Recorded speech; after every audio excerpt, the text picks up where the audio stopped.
Friends, बनाएंगे साबूदाना। मैंने उसके लिए 250 ग्राम साबूदाना ले ली और रात को भिगा दी थी।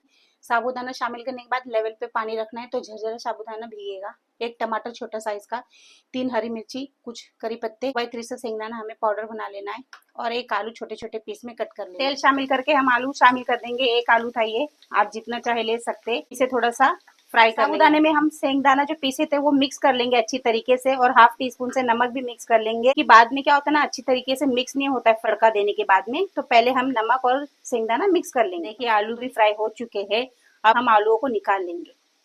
2 टेबलस्पून से शेंगदाना हम शामिल कर लेंगे, सही से रोस्ट कर लेंगे। के बाद में इसमें राई जीरा हम शामिल करेंगे। हाफ टी स्पून से जीरा, हाफ टी स्पून से राई, टमाटर, मिर्ची, करी पत्ता, सब चीज हमने तेल में शामिल कर दिए। हम साबूदाना भी शामिल कर देंगे। टमाटरों का पानी सूख चुका है। साबूदाना मैंने शामिल कर दी हूँ। अब अच्छी तरीके से मिक्स कर देना है। पहले से हमने साबूदाने में शेंगदाना मिक्स किए थे तो इजी हो गया था, नमक भी। अब हम इसे 2 मिनट तक के कवर करके रख देंगे।